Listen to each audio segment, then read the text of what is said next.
Welcome, ladies and gentlemen, to the ONOG Hearthstone Summer Circuit Open Qualifiers Tournament for the North American region number 4. Wow, that's a mouthful, Aquablad. Joined with me today, of course, is Aquablad. How are you doing today?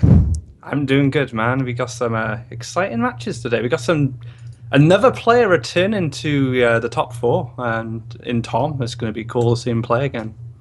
Yeah, again, it feels like with a lot of our qualifying tournaments, there's two of the more unknown players and two players who are really in the scene who like keep qualifying for tournaments. The first two rather unknown players, they're both French players, and they're going to be Weasel and Ascota. More on them later, of course, but we also have Tom and Hoj qualifying for our tournament, and those are two players who are like you see them a lot actually. Hoj, of course, was the VIA Game House Cup number 2 winner. He made it to VIA Game number 3 as well, so he's definitely someone to watch out for. Also, I know all 4 of these players really grind out our open qualifiers a lot, so it's really nice to see repeat performers making it every single time. Yeah, and speaking of Tom, again, we were just discussing how he just works so hard and he gets into these qualifiers. We've seen him qualify for so much stuff over the last 6 months. He's really put the work in. And he's, like we said, he was here the last time. Was it the first EU one? I can't remember. But it was what Yeah, it was, I believe, the second EU one, but he made top 4. Unfortunately, he got 4th that time. But you know what? He's going to give it another try. Yeah, he's got another shot here. And the other players are pretty unknown to me. And there's 2 French players, actually, which is 2 people from the same country. It's quite odd. I think we've not had, like, stacked regions in here yet, apart from Korea, which we had, was it KDZ and another Korean player? It was that time. It was actually a Chinese player and a Korean player. Oh, a Chinese and a Korean, the same. Mm-hmm. So, yeah. It's okay. We all look alike anyway. It's an easy mistake to make. I thought they were both Korean. I don't know why. But, yeah, a bit about the French players. How do you pronounce his name? I'm going to go with L. Weasel for the first one. That's an easy one. And I'm going to go with Elscota for the second one. We're going to go with that. Okay, so that makes sense. We actually have a French battle here. 2 French players going at Elscota, someone who didn't think Hearthstone would be a good game from the start. And now he's grinding tournaments instead of doing his paperwork at his office. So... yeah, it's interesting. He didn't actually like the game originally, but now he's playing here. Yeah, a bit of more background about Escote. I believe he's actually a university professor, and he's just doing like Hearthstone kind of on the side for fun.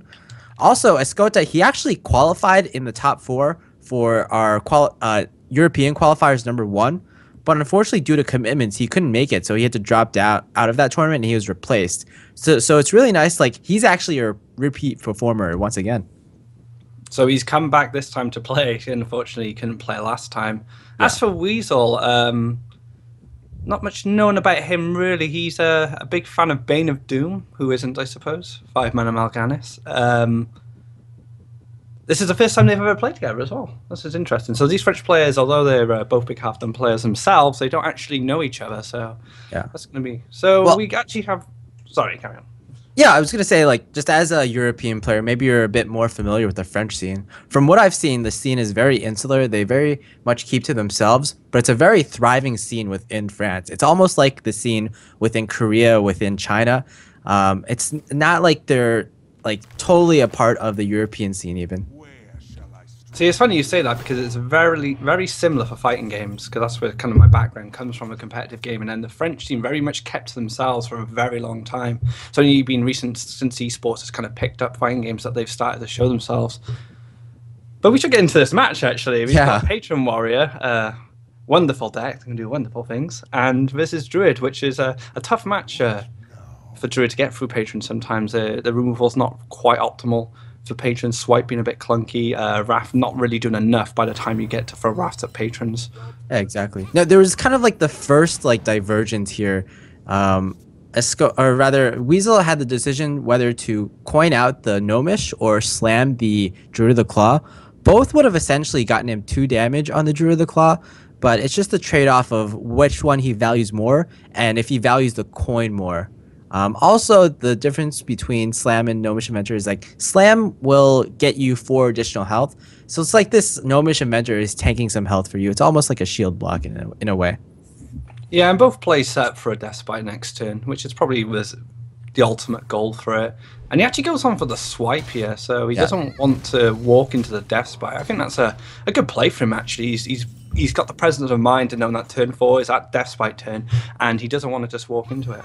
Yeah, very good read there. Well, it was pretty much his only option, besides innovating like an Azure Drake, which probably would have been very good on curve. But it's basically in a way Weasel got punished for not using the slam on the previous turn, and now he's gonna have to take damage over and over again. Yeah, and he's got an opportunity to build his board here. That Harrison Jones is actually going to play a big role in how effective this death sight is going to be, because patrons love to be able to control that death rattle effect, but Harrison takes that away from them, so it can actually limit the combo potential of the patron Warsong combo later on. Oh, exactly. It used to be that Harrison was kind of a tech card in Druid, but these days I find with the popularity of Patron Warrior, with the popularity of Rogue rising up and up every single day, it's pretty much a staple in Druid nowadays. Now, the one difference between Druid decks that I see, pretty much, I would say the only difference right now is the decision to use Cenarius or Ragnaros. And as we can see, Escota going with like the more conventional route, going with the Cenarius, is a bit more stable. I don't know. I would probably say it's a bit weaker to patrons, though. Yeah, I totally agree there. The problem, those two tokens are really frustrating for the Druid sometimes, because you might want to play Cenarius on 9, but you're thinking, I'm just walking into a patron combo here, whereas Rag gives you an instant effect and can help clear up the board. He actually drops a Harrison now, so he gets rid of that Death Spite, getting rid of one of those whirlwind effects, or make that combo so effective later. And he's got board here. It's looking really good for him. Yeah. I think this is one of, I guess, in a way, the tempo that Escota gains from that Harrison Jones is even more important than the whirlwind effect. Looking at Weasel's hand, there's nothing really for him to combo that whirlwind effect with. He also gets a decently good clear this turn, but again, he's not going to be able to develop anything. Just a small fiery war axe and a very small cruel taskmaster. Going into the Druid's turn 7, which will almost certainly be a Dr. Boom or an Ancient of Lord, it allows the Druid to basically get initiative, which is definitely something you don't want when you're the Warrior at 10 health. And an Innervate Savage War or Force of Nature combo will just end you right now. And like you said, that Ancient of Lord is going to let him fish for that combo even quick. He's on 30 health as well. He's just sitting healthy. He can draw more cards, drop a 5/5 on the board. He can get cleared up quite easily by the axe and the other creature, but the problem is there's an expensive health, which he doesn't have much of anymore, and that combo turn is coming up, so that's going to be something Weasel's going to be thinking about. Yeah, I think there is actually the process of maybe you want to innervate out a scenarios here just to get potentially more targets for the next turn for your Savage War. Because if you innervate out Cenarius, you got to think, hey, he can probably clear off the Treants, but Cenarius may live. And then on the very next turn, I can do Druid of the Claw, Savage War, and then just end the game from there. And it's a turn before the combo turn, and we haven't seen Forasun come out yet, so there's no fear of...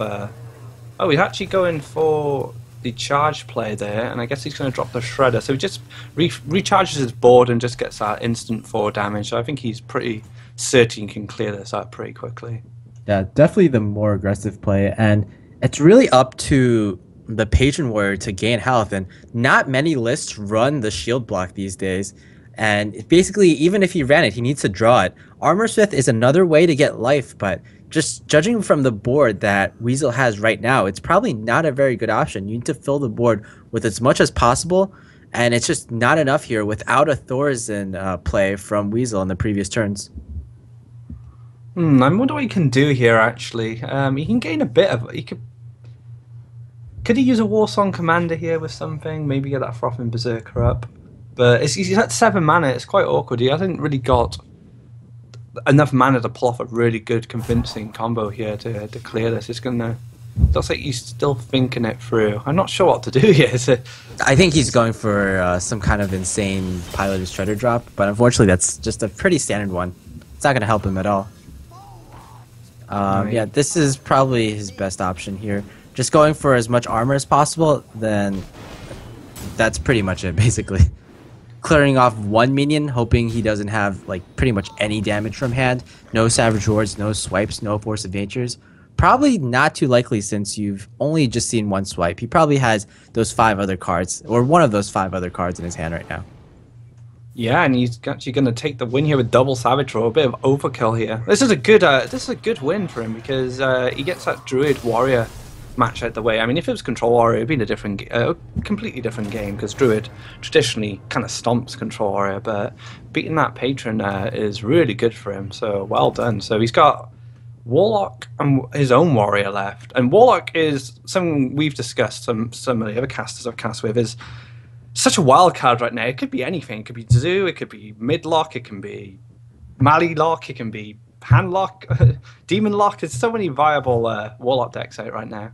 Yeah, and for the first time, I'd say all 3 options, or all like the 3 main options, are equally likely. It's not like everyone's running Malagos Lock right now, even though it is the hot new thing. I would say probably it's almost a third between Handlock, Malagos Lock, and Zoo Lock, with Handlock getting slightly less popularity these days and the other 2 getting slightly more popularity. But you know what? I think the Malagos Lock thing, it was kind of like really hyped up in the last few weeks. And I think it's going to get slowly, like everyone thought it was like the number 2 deck basically, just right after Patron Warrior. But I think people are going to realize, hey, maybe it's not so good. Maybe it's like the number 4-ish deck. But the thing with Warlock is the mulligan. It's such a difficult mulligan to do against a Warlock if you don't know what it is, because there's a lot of things you need to take into account. Like Big Game Hunter is a card that's excellent against Handlock, but it's not so great to have at the start against Midlock, for example. So you've got to sometimes balance your mulligan to prepare for either one match, or if you can spread it, you can go for a spread. I think it makes very complicated mulligans sometimes. Oh yeah, definitely. And the one interesting aspect, you brought up Big Game Hunter against Warlock, and I think that's really interesting because first of all, obviously you want to keep Big Game Hunter against Handlock. But these days, more recently, you want to keep you don't necessarily want to keep Big Game Hunter against Zoo, but you don't mind it too much because they're going to have Sea Giants sometime on the board. They're going to have the Dr. Boom. They're going to have the Melganis. So it's going to be useful eventually. But then, just a few weeks ago, this new Warlock came in. It's called Malagos Lock, and it didn't have any Big Game Hunter targets. So just like the swing of Big Game Hunter against Warrior, or rather against Warlock, I'd say. Yeah, exactly. You like you said, Big Game Hunter had 2 very kind of effective types of decks to play against. Like you said, you can have it for the Dr. Booms against Midlock. You've got it for the Giants, but Malilock, it's useless. It doesn't do anything. And if you end up playing against Malilock, you've just got you might just be sitting waiting to play this card, and you've had it from your opening hand, and it ends up just being a 4-2, which will probably just get dark bombed or traded with. Yep. Well, speaking of 2 cards that are kind of dead in this matchup, Unstable Ghoul and Harrison Jones. Probably not the best ones here. Yeah, not that great for him. I mean, Harrison Jones won't even be able to pick off a weapon from Jaraxxus because he's not generally featured in the Mali Lock. Yeah, I have seen some players, they've been experimenting with the win conditions of this Malagos deck, though. Basically putting in cards like Jaraxxus and the even Cro-Magnus into the Malagos Lock, because they've noticed that sometimes like you just don't have enough oomph. You can't like, if you like somehow like lose your Malagos, or you're forced to use your Dark Bombs and Soul Fires on minions early on against aggro, perhaps you don't have enough damage to finish out the game. So just adding in like some more win conditions, adding in more threats that your opponent has to deal with might be an option. It hasn't gained too much popularity lately, but it's something definitely to look out for.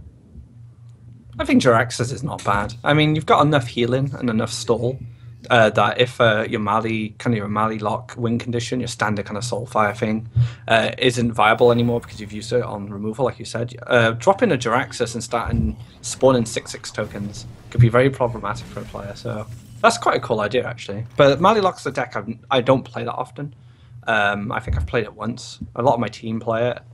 So Patron's probably something I'm a bit more familiar with at the moment than the Mali Lock.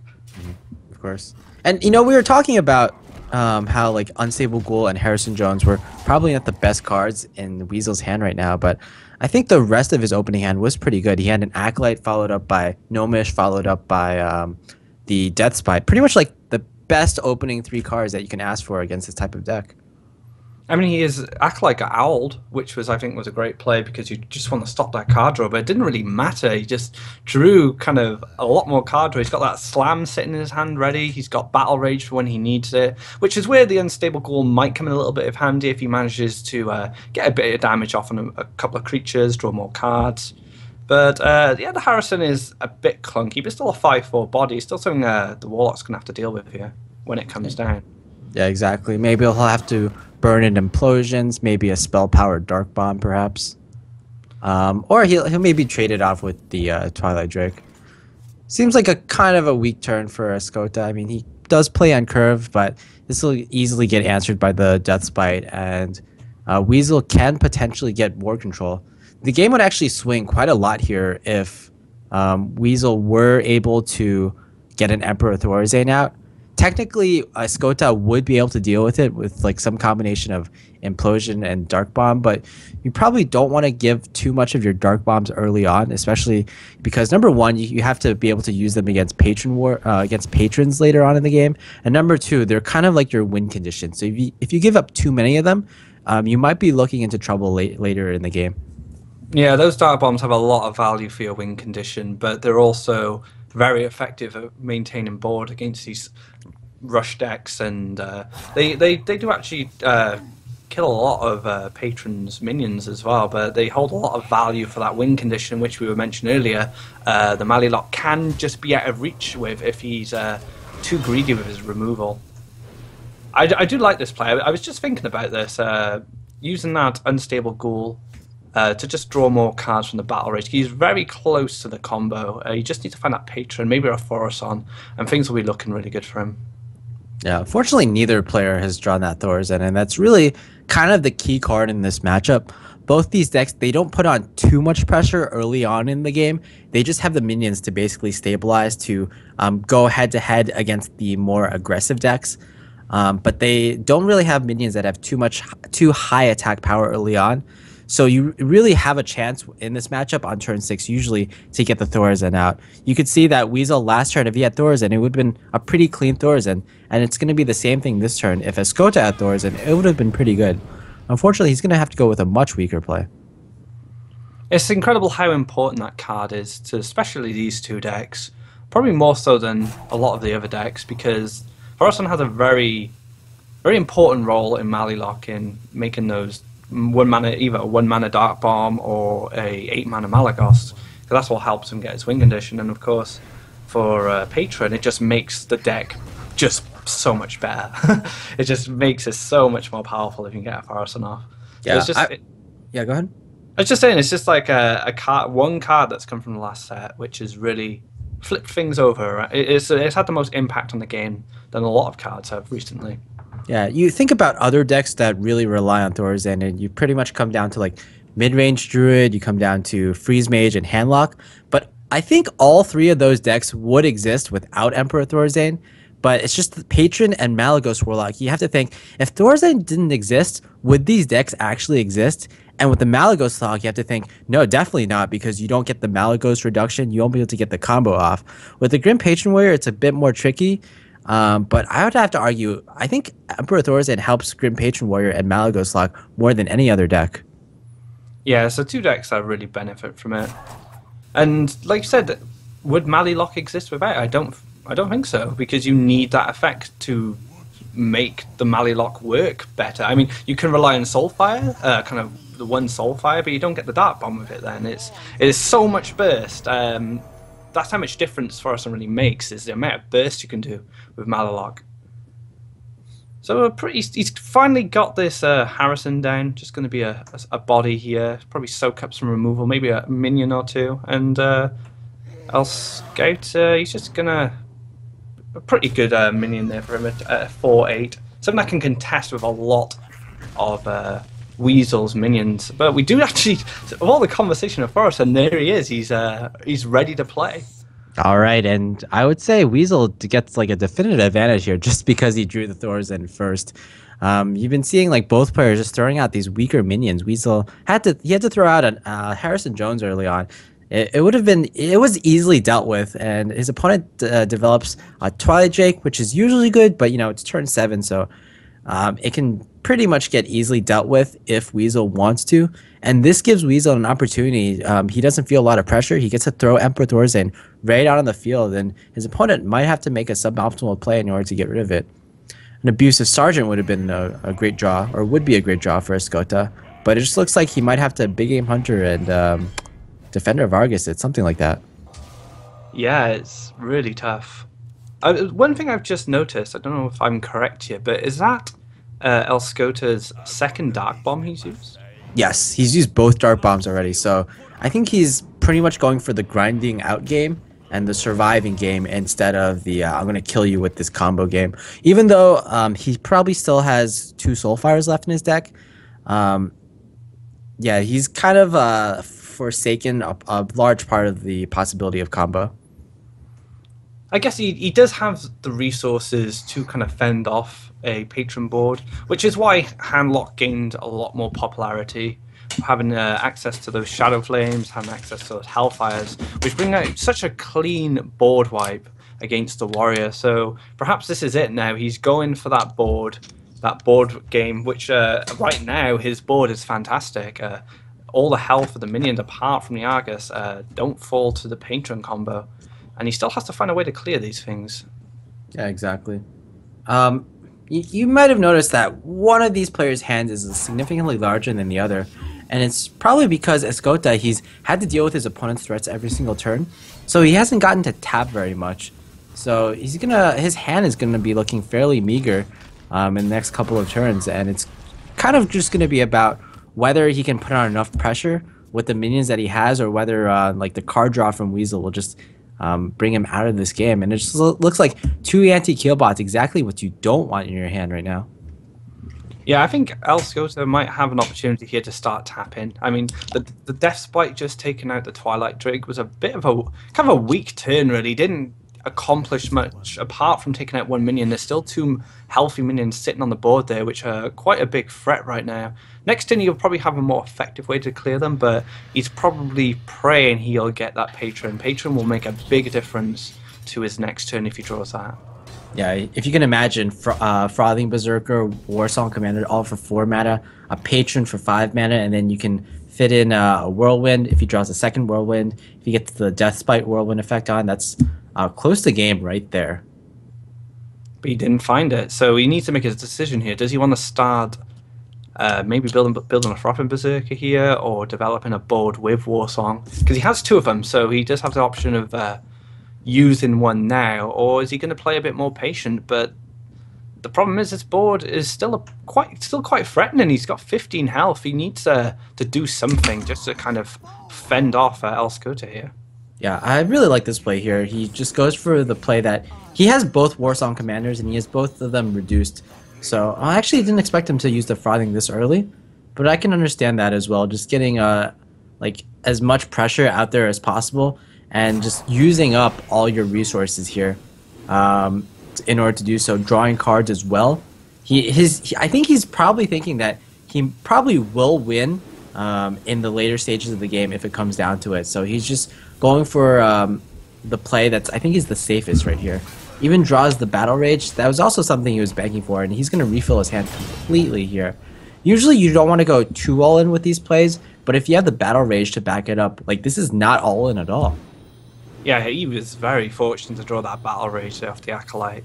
That's an incredible draw for him, because look how many cards he gets. So he's more than certainly going to find this Patron for next turn now. And sitting there with a 15-2 Frothing is going to hit the face. And with Malilock, you're not worried about Molten Giants. They're not a concern. So the one thing, though, Escota is going to have an opportunity to use his Big Game Hunter here, which he may not have in against, because you don't see Dr. Boom in Patron much anymore. Even Grom's being cut in some places I've seen.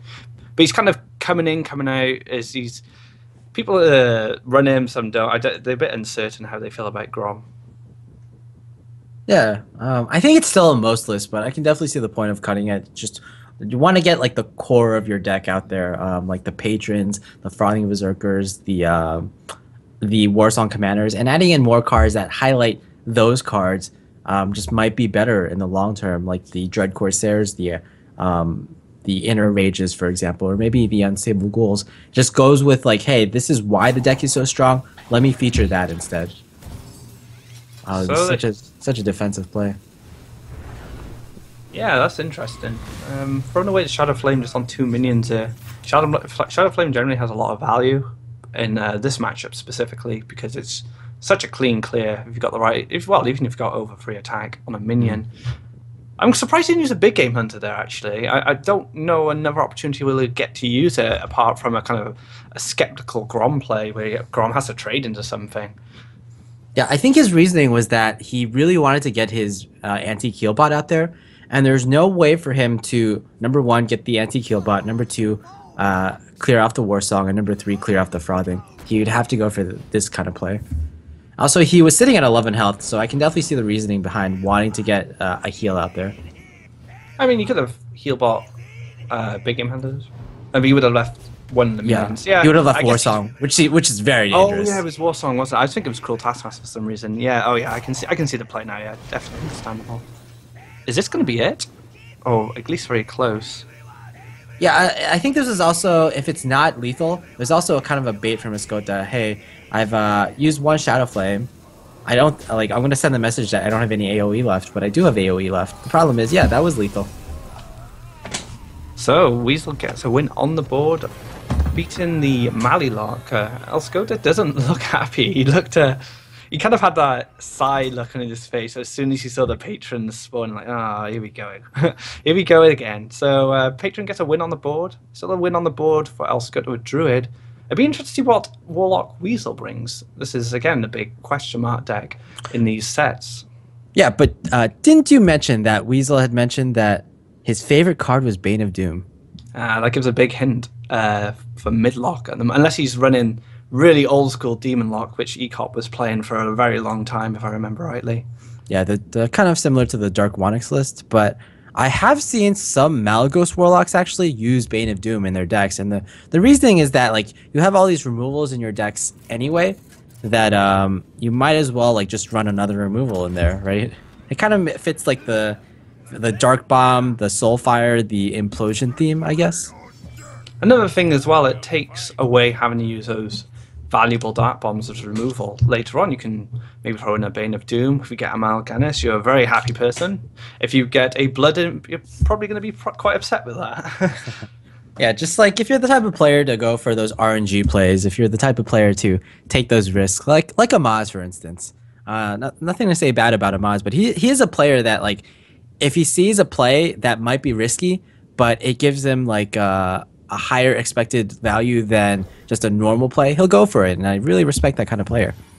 Yeah, high risk, high reward plays. Always, most of the time, the most exciting kind of play to watch. These very risky plays get a very good viewership. But we see a Paladin coming out from Weasel here against a Warrior. We haven't seen the hand just yet. Looks like kind of your standard mid-range Paladin, but it won't be until we see some other cards being drawn, where we see the true kind of theme of the deck. Kalfuzad says a lot, so perhaps this is more of a control variant of Paladin. Oh yeah, definitely. I think the most common list of Paladin these days is the Xeres list, who got #1 legend with it last season. But his list didn't include Kel'Thuzad, it didn't include Emperor Thorazane. Instead, it included some kind of weird cards like Azure Drake and the Blessing of Kings. It's the deck that I've seen most in terms of Paladin throughout the season. But yeah, this is definitely Weasel's own brew, I'd say. And this version of Paladin, I'm not sure it does too well against Patron Warriors, to be honest. Yes, it's an awkward. I think Paladin's quite awkward to play against Patron anyway, because some of their cards, especially Mustafa Battle, for example, it just plays straight into Patron. You've got to be very cautious of when you play it and how you play it. But Paladin's one of those classes which has kind of dipped in and out of power quite a lot, and they've dropped more recently since Patron's come around. Warlock stepped it back up, Hunter's back on, Rogue is picking back up again, which is another one Paladin struggles with. So it's interesting that he chose Paladin today. It's not something I would really expect in Conquest right now.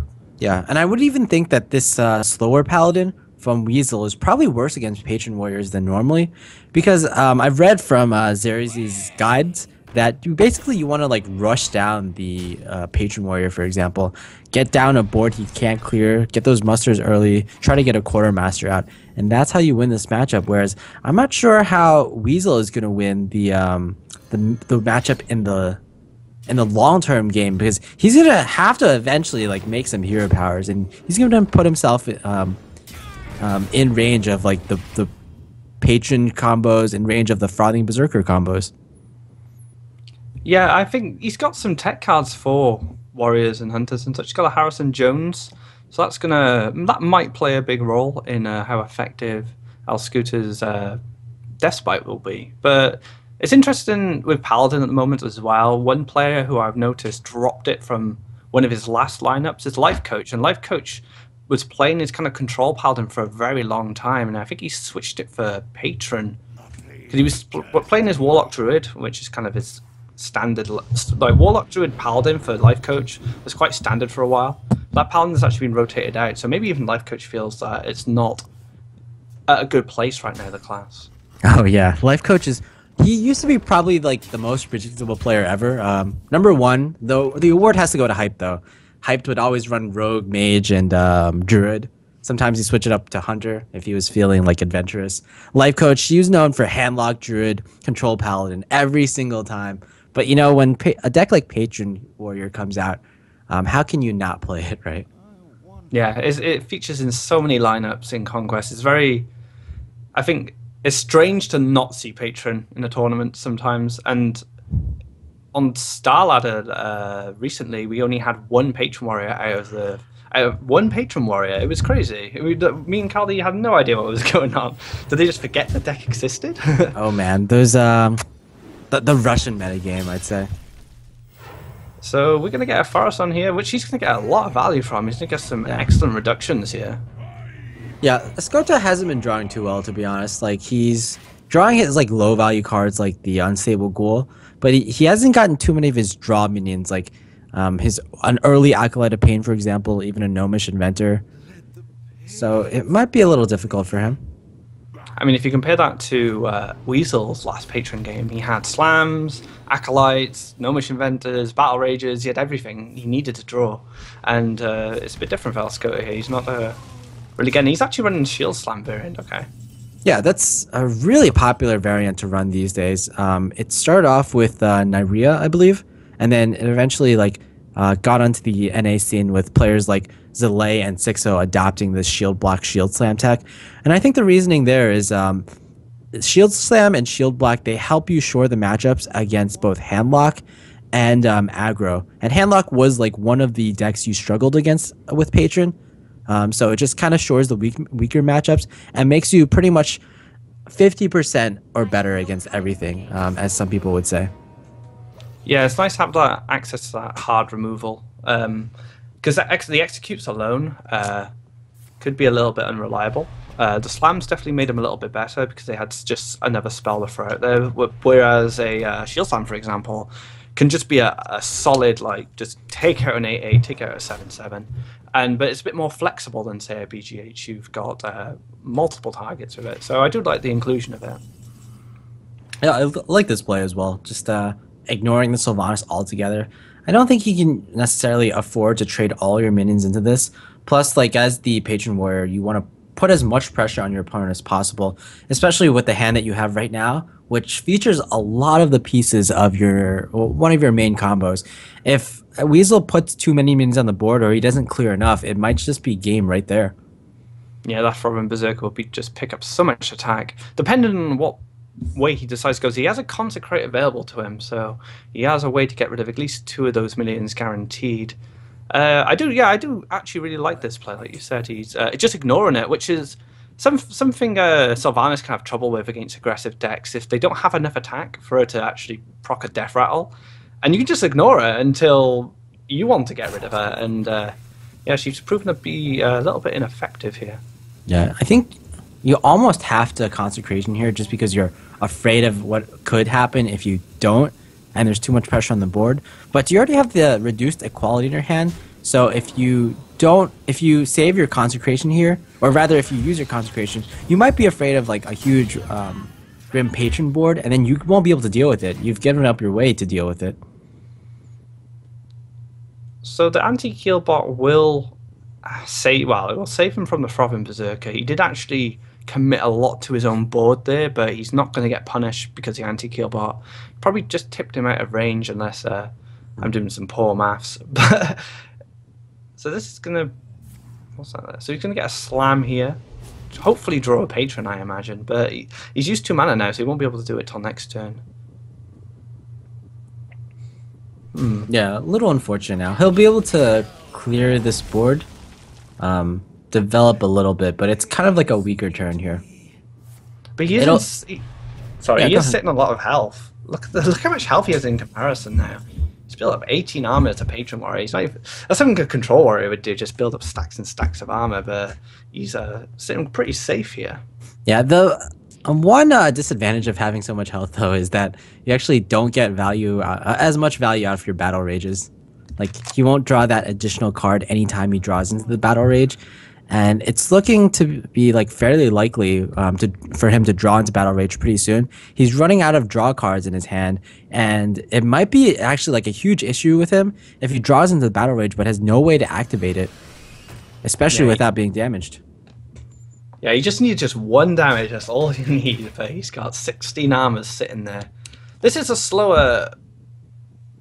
So this is a slower Paladin list. I don't know if ultimately all this armor will make a big difference, because at the end of the day, if this Paladin's going to win, the armor's not going to make any difference, because he's just going to have such a massive board, or he's going to have these big minions sitting around. So I think El Scooter will probably want to be finishing this game as soon as possible now, before this Paladin can start really developing some big, powerful powerhouse minions like Kel'Thuzad, Tyrion, stuff like that. It's a pretty good one for Escoda to get off. He's able to clear it without taking pretty much any damage whatsoever. But again, he develops a board that he's not too happy about. He floats some mana, and he's going to be... it will eventually draw into his battle rages soon, which won't be pretty much of any use whatsoever. Yeah, those battle rages, even drawing 1 card sometimes a battle rage is great. Just to find like the last piece of the puzzle for your combo. But yeah, he does have access to the Whirlwind though, and the Frothing Berserker and the War Song, so he's got something there ready. So if he drew a battle rage next turn, he might take the risk of getting 2 cards. But it's just so awkward right now for him, and he looks quite frustrated on his camera. Yeah, I think this is actually looking to be a pretty good position from Weasel, just because we can see both their hands. Those executes won't be too good, and without the drawing power, Escota doesn't have too much potential going on later to the game. Even if he draws a Patron, Weasel does have the Equality Consecrate combo to finish that off. If he draws a Death Spite, he has the Harrison Jones answer, so a way above average game for Weasel, I'd say. Yeah, he's just sitting there with the right responses to what El Scooter can actually get out. I'm curious if he's going to... No, he doesn't drop the Kelphas. Okay. Yeah, probably doesn't make too much sense. You've seen your opponent. He's held on to a lot of cards, so you're thinking that a lot of them will be situational, and one of the situational cards that he could have is Execute. Yeah, you wouldn't want this Loot Hoarder just running into this Cal, getting a card for you, and then just getting taken out by a 1-mana Execute. There's no value there at all. You might as well wait until maybe he's got a board which he can trade away and then drop the Cal and resurrect them all. It's probably the best situation for him. Yeah, this attack, this combination of attacks definitely sends alarm bells ringing in Weasel's head. Oh my god, he attacked my face with a Loot Hoarder when he had such a good trade otherwise. He attacked my face with the Death Spite as well. He has to be thinking, okay, he definitely has like some pieces of the combo that can like OTK me right now. And I would definitely, if I were Weasel in this case, I would definitely put him on some combination of Warsong Commander, Frothing Berserker, possibly a Grim Patron here. Yeah, and these Shielded Mini-Bots are going to be quite awkward if he does draw the combo right now. And he still doesn't, and he can't Battle Rage, like you said, because he's taking no damage. He'd have to commit some minions or some... Well, he's going to have to commit at least 2 to 3 cards here to try and draw something, but yeah, that's a clunky draw, just like you said.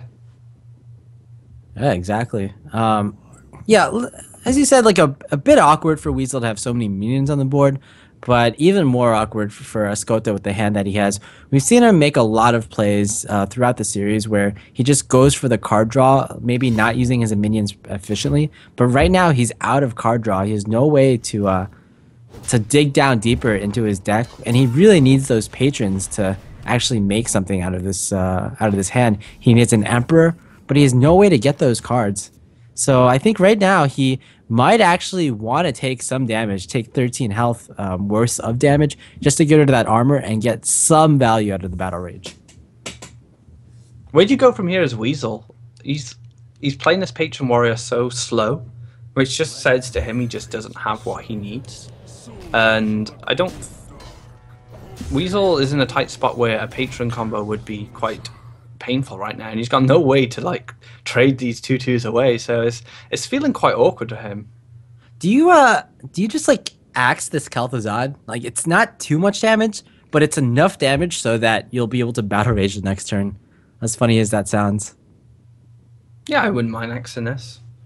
Like, you probably don't want to use a Whirlwind on this board. No, definitely not. Yeah, yeah, go ahead. Yeah, I was just going to agree with you. If you just axe it, you take yourself closer to be able to Battle Rage, and you executing a Kel'Thuzad is a pretty high value target for execute, and he has one sitting back for Tyrion if Tyrion shows up. So yeah, I agree with that. I think he's actually okay. So he's counting the amount of damage he has in hand right now, which is we'll get to that later. But I think he's deciding whether to actually equip the Death Spite right now and go for face in order to set up for lethal, in case his opponent doesn't have a taunt or a heal on the next turn, and then he just goes for that. Yeah. No fear. No, I like this play because he understands that his hand is just so lackluster. He needs to finish this game before Tyrion comes down or something like that, and setting up this Death Spite for the proc next turn. If he does draw that Patron, should be just game over. Yeah, there's 3 Whirlwind effects now potentially on the next turn. We see no heals, no taunts, so I believe that is just game over, unfortunately, for Weasel. We talked about a lot of how his hand was looking so good, but he just didn't draw into his taunts. He didn't draw into his heals. Oh, and he draws it as well, straight off the top. This Patron combo should finish off Weasel, and I would be really frustrated if I was Weasel, because he, like I said, he had what he needed, but it just wasn't enough. He didn't even need the Patron, he just used the Froth in there. Yeah, and some mid-range paladins, for example, from Purple Drank in the PvP Live League, I've seen him actually run Sunwalker in the 6-drop slot just to deal with this type of situation, where like the warrior, he has the potential just like OTKU with this kind of combo, whereas the Sunwalker, it has Divine Shield, so it's resilient to Whirlwind effects, it's resilient to execute, so probably a good minion to tech in there if you're especially afraid of Patron. But unfortunately, like Weasel, he just didn't have what he needed. He didn't have a Sludge Belcher. He didn't have a Tyrion, which is probably like the absolute best draw he could have gotten. He didn't have Lay on Hands even, and that was just it.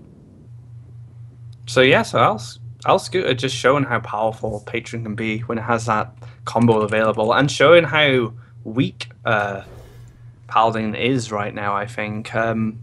This is an interesting decision by Weasel to queue the Warlock. I would have probably went for the Paladin, because you're going to have to win a game with that Paladin anyway, and having your Warlock last is such a big mystery for El Scooter. You wouldn't know what to mulligan for or what to tech against it. I think it just gives you kind of that little bit of a psychological edge because you have more information than your opponent. Yeah, fair enough, but I think I would have to say, like, maybe this matchup is probably good for Weasel. I've been talking to a lot of Malygos players, and they've been saying, like, Zoo is actually a fairly hard matchup. Or rather, one of the more difficult matchups. I don't think any of the Malygos Warlock matchups are excessively difficult or excessively easy, but I would have to say this is probably one of the harder ones. It's just that a lot of the removals and the minions in the Malygos Warlock deck are kind of like quote-unquote fair, whereas anything from the Zoo, like Power Overwhelming, like Nerubian Eggs, they get more value than you can typically think of. Yeah, especially the Power Overwhelming. Just turning a 1-1 into a 5-5 is incredible swing in tempo if you start taking out that board with that. And like you said, the Mali Lock has very kind of straightforward fair removal, which doesn't really throw any surprises. And Bane of Doom and stuff like that, that can definitely make some surprising plays. Again, like Yeah. Mal'Ganis, Doom Guards, even some kind of like mid-range demons like Pit Lords and stuff like that are just excellent. 5/6 body for 2 or 5 mana and do 2 damage to a creature, probably killing it. Yeah. I've also heard the argument that Malagos Lock, when you're playing against Zoo, it just feels like you're playing Handlock without Molten Giants, which is pretty fair, I'd say. I've actually seen Gara recently in the Star Ladder League. He actually played Malagos Lock, but he got rid of the Azure Drakes and he got rid of the Blackwing Corruptors in favor of Molten Giants and Sunfury Protectors. And there's certainly an interesting an interesting take on that deck, but unfortunately he didn't do too well with it, even against Zoo. Did he not draw into them, or did they just have no real presence? His opponents realized that he had Molten Giants in his deck from watching the stream eventually, so they just like kind of played around the Molten Giants the entire game. Yeah, that's unfortunate. It's one of those decks you need to kind of surprise someone with. Oh, you think they're you see the imps, and I guess he kept the Twilight Drakes, right? Yeah, he kept the Twilight Drakes. So yeah, so the Imp Gambas and the Twilight Drakes and stuff. You think, oh, Mighty Lock, and then you think, oh, I can just keep hitting them. It doesn't matter. Then these Moltens come down with Sunfury, and you're just like, oh, it's kind of a one-trick pony kind of deck. As soon as people kind of realize what he's doing, you can play around it. Yeah, I guess the rationale from him is that, like, first of all, yeah, of course they won't respect it, but Handlock is such a solid deck with Molten Giants that maybe I can make like a Malagos deck that is also solid with Molten Giants, but it just didn't happen to pan out for him. But really respect Gara. He's one of those players that really likes to innovate, that likes to experiment, and he makes for very entertaining games with that experimentation. Yeah, it's definitely something a very good trait of Gara. Always bringing interest in Shaman decks as well. It's just one of the things I like about watching Gara is his Shaman play. Yeah. We've got into this game here. So Weasel's developed the board a bit more here. He had the option to actually Bane of doing that 1/1, but he doesn't really get much value out of it. I guess his idea here is to build up as many creatures as he can with the Ink Boss and say the Haunted Creeper pop in, and then he gets the Sea Giant. Sorry, Sun Giant? Yeah. Maybe we need a Sun Giant. Yeah, so he gets a Sea Giant. So I guess that's his kind of game plan here. Yeah, I have to say this is going really well for the Malagos Warlock, simply because the Zoo was not able to develop those unfair boards early on. Like, for example, with the Power Overwhelming, getting early use out of it, with Nerubian Egg, getting a lot of value off an egg, for example. No Void Callers on the board, so just a lot of like solid minions from both players, but none of the overwhelming effects from the Zoo lock, which is what they really need to get an advantage early out in the game. He does have an opportunity to clear all his Belcher here, and he could use his Bane of Doom if he wants, just to get rid of the token. And he might spawn a very powerful demon. But that's kind of the thing with Bane of Doom, isn't it? That's kind of what you would say maybe in the Maz play, kind of go for that risk with the Bane of Doom. But his other options here, he could still Power Overwhelming, and no, it wouldn't clear first. I honestly think that's the best play right now. Sea Giant seems a bit risky, and if you play Sea Giant, you won't be able to develop anything else. You won't be able to clear off this board, and to be honest, I don't see too many other options. I mean, another problem with the Sea Giant here, because you're quite behind on board. If you did just go for the Sea Giant without the Power Overwhelming, a big game Hunter would just swing things really hard in Malagod's favor, and they're already quite in his favor already, so I wouldn't want to give him that. Okay, this is interesting. He made his board very vulnerable to Hellfire. I'm just curious. I mean, that's something you would expect from a Maligod player, a Hellfire or Shadow Flame, and he's just made his board very vulnerable to it. Yeah. He says his favorite card is Bane of Doom, but he was kind of reluctant to use it the last turn. I'm kind of a little disappointed from him. Not only is this board... Yeah, maybe he lied. Weasel lied. I think, maybe, the thing is, this board is actually not too great against Escota's board. He can get a free trade with the Twilight Drake. He can just, clear off one of the 1/1s with his Sludge. And it's still an okay position with him, even if he didn't have the Hellfire. This it seemed like one of those plays where, or last turn where you kind of like needed to get a bit lucky with the Bane Doom in order to get back into this game. Unless his favorite card is actually Sea Giant, and he made that play to have a more effective Sea Giant turn this turn. Yeah. Kind of backfired for him though. It baited an AoE out of his opponent, and now like, I think this is the turn you go Bane Doom. Yeah, he actually set up for the Bane of Doom, but was it really worth losing that much board for it? I don't think it was ultimately. Oh wow! Okay, I guess that could happen. In his notes, Weasel mentioned that he's also very lucky with Bane of Doom, so I can see that luck kicking in, and no way to deal with this Doom Guard. So the anti-killbot's gonna have to come down just to fend off the damage this Doom Guard's gonna do. Yeah, Bane of Doom just like swung that game completely, I feel. It'll be interesting where he decides to go now, actually. So Al Scooter can't deal with the Doom Guard right now. I wonder if it's worth... no, if he had an egg, I would say... If he had an egg or something like that, it might be worth investing in a big Void Terror. But by the way, I just want to point out, Weasel's actually 4 damage off lethal, I believe. He can do 20 damage this turn. Oh yeah, 2 Overwhelmings and the Abusive into Doom Guard. So... this is actually a bit awkward, because even though he can do so much burst damage, because he has so much burst in his hand, he actually doesn't have many solid minions in his hand. So, yeah, this play, I just feel like he wants to put something out there to like put out 3 mana. So he forces his opponent to BGH this Sea Giant, and hopefully that uses 3 mana. But unfortunately, that still gives Oskuta enough mana left to both Defender of Argus or Sludge Belcher. But he has to have both a Big Game Hunter and a Taunt in order for that to work. So if we don't see a Big Game Hunter here, even if we do see a Big Game Hunter from the Azure Drake, it's over. Yeah, as soon as he played that Azure Drake, it was over anyway, right? Yeah. That was in because of all the burst in Weasel's hand. Yeah, very good play from Weasel. Like he needed to like it's like an 8 mana 8/8, which isn't that good, but it forces your opponent to have that specific set of cards, a Taunt Giver and a BGH. If not, Weasel could take this game, or he would take this game. Escot, look at the look on Escota's face. He definitely didn't expect that one. Yeah, I just saw his face kind of light up as each Power of Overwhelming started stacking. It just went from shock to, oh no, oh really? Oh wow. So it's tied up. The French players are really fighting here. It's just the Paladin versus the Malilock. So Malilock's kind of been the weak link for El Scooter so far, but this Paladin hasn't done very well either. So who would you actually put this in favor of right now? I probably want to give the edge to Paladin, I would say.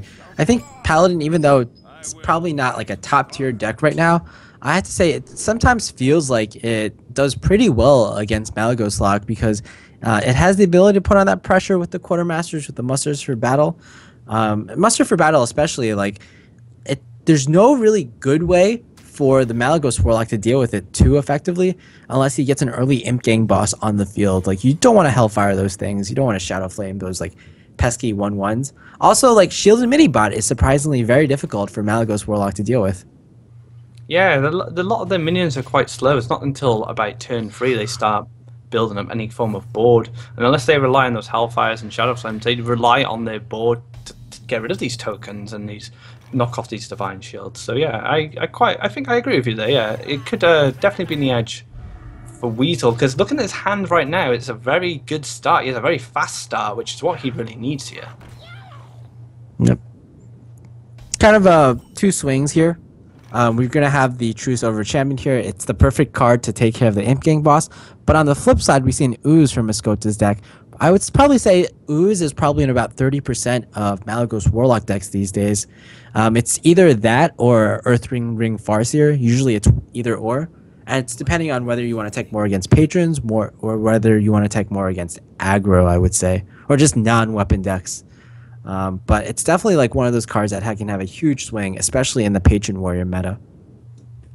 I'm I'm thinking that Weasel didn't have an opportunity to see the acidic swamp ooze in his previous games. That He did information not. would have been really good because he could have baited it out with maybe a muster here if he wanted to. If he was thinking, should I be kind of cautious of where this ooze is going to come from? But he has no knowledge it's in his deck. But he actually just decides to go for the Acolyte pay. I guess he considers 2 draws from Acolyte, if he can get them, is enough. It's going to require an abusive to take this guy out straight away. Yeah, he can always choose silver next turn is his reasoning. We've seen Escota, he's used Owl before on Acolytes of Pain in order to deny patron draws, but or rather to deny Acolyte draws against Patron Warrior. But is it as important to deny draws against Paladin is the real question. Does Paladin actually gain that much compared to Patron Warrior? And I would say the answer is no, but still it might be a very good... It still might be a very good play just to deny draws from any deck. He was looking quite confused at the play itself. So maybe he's thinking with this Owl play now, the reason he played this over, say, Coin True Silver, or maybe a Muster or something like that, is his options in his hand are not very good. So he wants those draws. So maybe that's why he's gone for the Owl here, just to try to deny him drawing those good cards for his early game. And speaking of which, he has a Kel'Thuzad and a Tyrion in hand, so those are quite clunky. But this is not going to be a quick game by any stretch, so they will actually become really useful later. Right now, though, he needs to kind of figure out where to go from here. I mean, he could Consecrate here. Another good play I see is possibly Muster for Battle, and then follow that up with Quartermaster next turn, if there's no Hellfire or Shadow Flame. I actually like Muster for Battle a bit more here. It doesn't play as much on curve, but it definitely like threatens your opponent a lot. Yeah, I agree. It's like I said, it's much more threatening. It might like force him to use a Hellfire. It might force him to use a Shadow Flame, and get that out of the way. Shadow Flame would definitely be a lot more valued, and it's a threatening play. It's an aggressive play, which is kind of what he needs to do here. Yeah, we've also seen because Escoto's used that 1 Owl. Typically, these Malygos Warlock decks, they only run 1 Owl. So, as you mentioned, like Kel'Thuzad, Tyrion, they'll become huge threats later on if he gets the turn 8. So, what does he see the Muster play, the Quartermaster play? That's what I'm curious about. Oh, I think everyone when they see this Muster for Battle, they're like panicking. Like usually, it's like overly panicking, but in this scenario, it's definitely justified. So if let's just say he predicts the Muster for Battle, would it be fine to just play the Blackwing Corruptor here? You'll take out 2 tokens, so you'll only get 1. So it doesn't become a very valuable trade for him, and he gets to hold on to that Shadow Flame. Yeah, I think that's very fair. I don't think you're going to want to Shadow Flame this Imp here. And just developing the board a bit more, you might be able to make the read that your opponent possibly doesn't have True Silver Champion here, because he didn't use it on your Imp. But he goes with this play. I think he deems it. He figures that like a Quartermaster isn't the end of the world here because he has an answer first of all with Ooze plus Shadow Flame, and like this Azure Drake will at least tank some of the damage from a potential Quartermaster. Plus, like he's gonna have to worry about Quartermaster for the rest of the game anyway. So he probably just like wants his opponent to get it out right now, if possible. Yeah, it's quite a weak Quartermaster. He lost a minion, so he didn't get kind of the full value from the Muster. And he's only sitting there with a 2/5, a 1/2, and a 3/3, and it's not exactly a incredibly threatening board. And he still has a lot of answers in his hand. And this Forreston's actually going to reduce his Dart Bomb to 1, which is kind of one of the pieces for the puzzle really with Malilock, either reducing the Malygos or reducing the Dart Bomb. Yeah, I've seen in this matchup actually a lot of players, they actually save their Emperor Thorzane. Even when there's a clean board on 6, they don't play it because there's no Malygos in their hand. There's no Dark Bomb or Soulfires in their hand. You really kind of need to reduce those key cards in any control matchup. So this True Silver should be getting oozed, which I'm sure El Scooter is probably really happy with. And again, this board's still not that threatening. Yeah, not threatening now, but on the next turn, he saved the coin for a turn 7 Tyrion, and as we saw, no owl. And after this ooze has been used, like probably no weapon removal at all in Escota's hand. So Weasel is almost guaranteed to have an Ashbringer sometime in this game. Yeah, he's going all in here. Drops the Gambos and gets that ooze. So I'm sure I'm going to be looking out for Escota's reaction now when this Tyrion comes down, because he seems quite a oh, what's the word I'm thinking of? He's very expressive of how he feels about certain events in the game through his camera, which is quite interesting, I always find.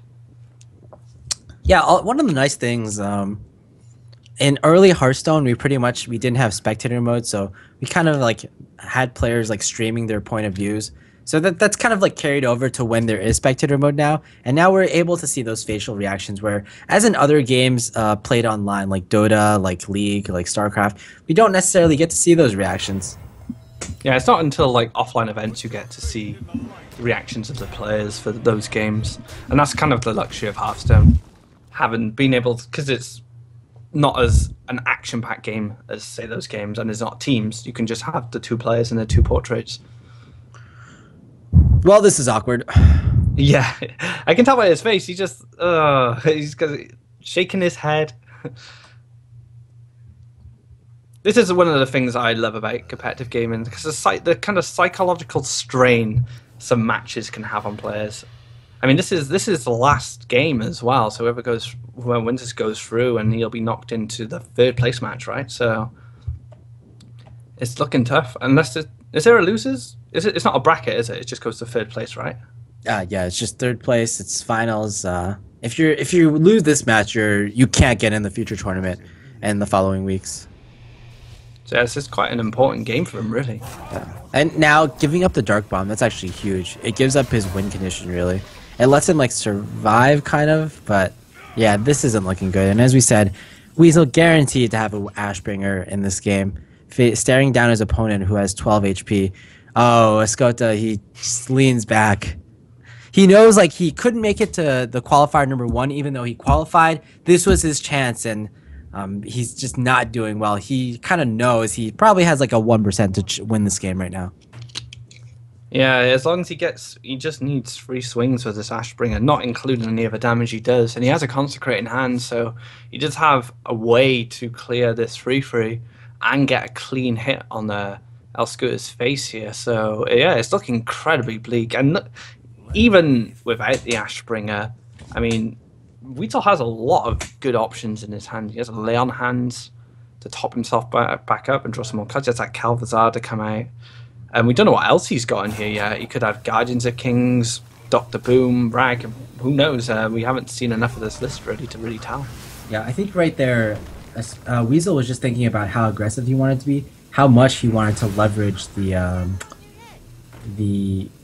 Ashbringer. Like if you want to set up lethal even. And this play, he basically says, hey, you need to have the you need to have a heal or a taunt right now, or you're just dead. And even a lucky knife juggler kills off the 2-1, so now he can't kill the knife juggler without sacrificing something, without using one of his cards. He does luckily though draw into a taunt, which at least guarantee him to survive one more turn. But is it enough? Is it enough, Aquablood? I don't know. It depends. So Weasel could have a Silence here, but he doesn't draw it. So even if he decides to Lay on Hands here and draws an Owl, it's just not going to do anything. He's going to be able to punch through this Sludge Belcher, spawn the token, but doesn't really have a way to deal with the token straight away, unless he... Depends what he decides to do. I mean, I guess you just have to develop minions here and just keep on the pressure on the health. I don't think you can really Lay on Hands here. It's not really an option. But if you develop minions, they feel like rather weak minions to develop. Which one do you develop? Sludge Belcher, I imagine, and the Outdoor Peacekeeper. Because the Hellfire would take out the... I mean, the Hellfire would take out everything but the token. And... yeah, so... a Hellfire becomes less threatening because he has to sacrifice his own health as well, and he just opens himself up for the Ashbringer. So I think this is fine. He needs a Very definitive answer. Oh, another Sludge Belcher. Okay, so That's pretty good. that's one of the better things. Yeah, typically these Malagos Warlock lists, they only run one Sludge Belcher, so it's interesting that he brought two. That's like also one of the weaknesses people see in Malagos Warlock. One of the possibly one of the weaknesses that Escota identified. So just adding two, it really surprises your opponent sometimes, because after they've seen one Defender of Argus and one Sludge Belcher, they often think, okay, you have no more taunts left, so they might play their hand towards that effect, maybe going overly aggressive, and the second Sludge Belcher really punishes that.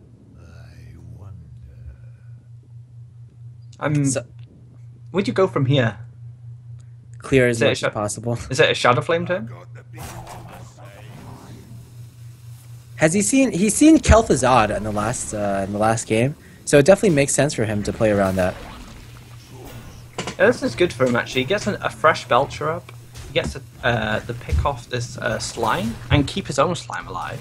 So now Weasel has two targets he needs to punch through to finish off. And if he does use this last weapon charge, it can be quite hard for Paladins sometimes to find that last piece of lethal, because they very much rely on weapons and minions. But right now, Elscuda's got bored, so it'll be interesting where he decides to go from here. Yeah, not even Owl is lethal right now, but the issue is Weasel's going to get some card draw here, and Escota will have to sacrifice his own life in order to get card draw for himself. So it's still looking pretty decent position for Weasel.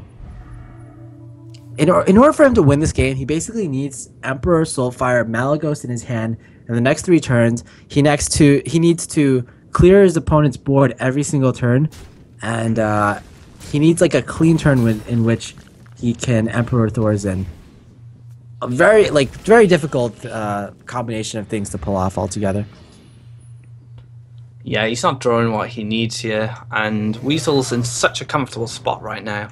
Got some really high-powered minions. He's got a Forest Sun coming up now, which I imagine he'll play.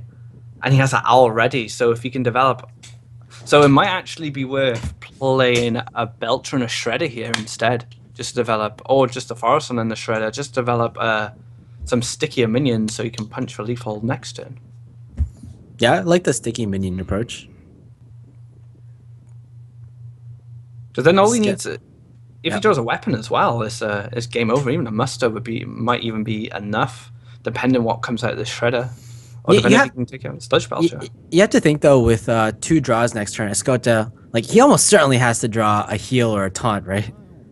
Like, there's 2 anti-heal bots left in his deck, I believe, and there's 1 Defender of Argus. So that's 3 cards maybe out of, like... I probably want to say less than 15 right now. So probably around a 1 in 4, 1 in 5 chance to get himself out of that lethal range from a weapon top deck. It looks like he's going for the Belcher. I definitely prefer, say, a Shredder here over a Harrison, simply because it sticks to the board more. Yeah, I'm really curious about this play. It's really interesting. I'm wondering why he went for this type of play compared to Emperor plus the Shredder. That just seems like overall a bit stronger. I definitely want to quiz. I want to ask him about that too. Do you have any insight into that? I don't know. Maybe he just felt the 5 damage was more important than the death rattle, but I don't understand how it would be. Because first of all, you compare Harrison Jones to Emperor, and it's like you get a 5/5 with an ability compared to a 5/4, and then you compare like the piloted Shredder to the Sludge Belcher, and it feels like the piloted Shredder, like the minion that comes out of the pilot Shredder, can be potentially and is usually potentially stronger than the Sludge. Yeah, it's very interesting. I don't know why he went to decide that. He gets the 4 on the Implosion. The 4 Implosion, that's so huge. But he needs to fully clear off the Sludge Belcher now. And ideally keep his taunt alive. Okay, the taunt is dead. He knows to clear off the slime.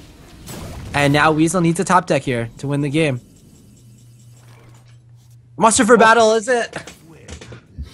Well played. And there we have it, Escota.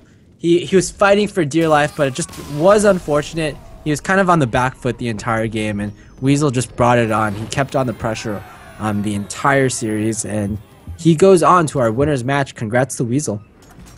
Yeah, it's unfortunate for our Scooter. This Matlock let him down ultimately, but like you said, he was just playing from behind from the get go, and anytime he kind of established any sort of board, it seemed like Weasel just had the responses he needed to go on. But like you said, Weasel will go on through, and you will face the winner of our next game, which is going to be Tom versus Hoj. Yeah. Well, speaking from on the get go, I'm not sure if that was on purpose, Aquablad. Our official sponsor, our main sponsor for the tournament is GEICO, of course, an American insurance company. Now, if you want to support the tournament, if you want to support GEICO and ONOG, you can go to geico.onog.gg and enter for your chance to win an official TSM PC, probably the best PC I've seen out, like that's available on the market even. Like it just has awesome specs all together. Visit that site. You can support Geico, support our other sponsor, VGVN, of course, and just support Hearthstone altogether. It's really nice that we get these huge, amazing sponsors onto the scene and that who really love Hearthstone, who really want to support our scene. So just give them some support. Also, if you want to qualify for these tournaments, there's so many opportunities for you. We're going to have 16 open tournaments throughout the 3 months that we're going to be hosting this circuit. And the next one is going to be a North American tournament on July the 6th. So after you celebrate the 4th of July, make sure you come join us on July the 6th. Maybe have your chance to get your games casted, have a chance to win a trip to PAX Prime in Seattle, Washington at the end of August. So thanks a lot, guys. We're going to be taking a short break, and right after we'll have a pretty exciting match. Tom and Hoj, two of the pretty much the more well-known players of the group. So we're excited to see you there. See you in 2 minutes.